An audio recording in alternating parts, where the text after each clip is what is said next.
Ito, hindi po kailangan na every 1,000. Hindi kailangan every 1,000 mag-change oil kayo. No?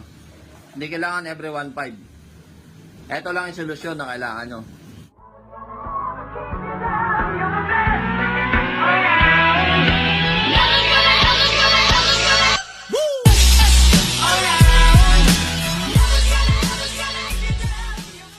Gaya nito, 1,500 kada mag-change oil. Nga. Eh, ganun, pinang ano kasi. Pinang joyride. So, nasunog yung piston. So, dalawang method. Ang pwede nyo gawin. Una, dahil makabago na tayo ngayon, pwede kayong gumamit ng ganito. Kaya lang, para bumili pa kayo nito, eh, hindi naman makatwiran yon, di ba? Hayaan nyo na sa amin na nagtetest yan.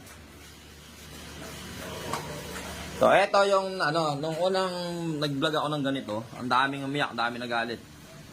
Kasi, bakit daw sinasabi ko na ganon, na mali ako, ganyan.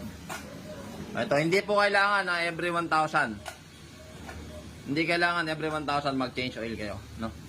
Hindi kailangan every 1,500. Ito lang yung solusyon na kailangan nyo. Ito, check kayo ng dipstick. Diba? Dito nyo po makikita kung kailangan kayo mag-change oil. Diba? Bakit? Nasample lang ko kayo, ha? O, eto. Kailangan po, kaya meron tayo nakalagay dyan. Ayan, o. Meron tayong oil level na tinatawag. Oil level. Ano ba yun? Focus ka, boy. Yan. Tulad yan, ang baba na. Tulad yan, ang baba na. So, dapat hanggang dito siya.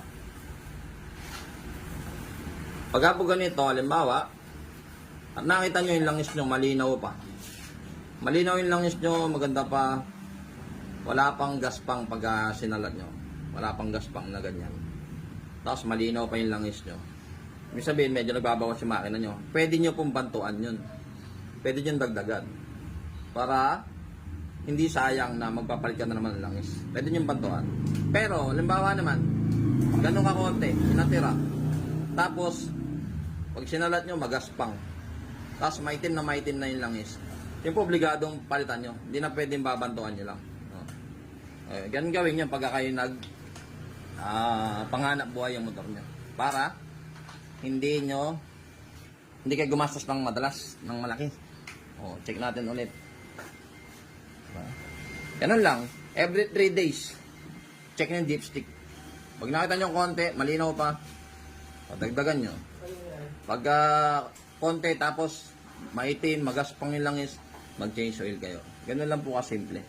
Bakit? Marami na naman magagalit. O kahit di kayo tumingin sa odometer reading, kahit di nyo natingnan nyo, walang problema yun. Dito kayo tumingin. Kaya kung magpapalit kayo ng takip dito, siguraduhin nyo yung dipstick nyo nakatabi para meron kayong pamalit. Kung mapapasin nyo, yung mga jeepney driver, di ba? Ay, masok ka. Yung mga jeepney driver, ting umaga, nag-check yan.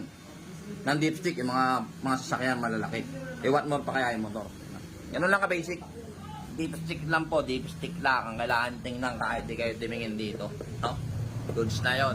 Yun ang pagbasihan nyo, yung dipstick. Makita nyo yung oil quality nyo at saka yung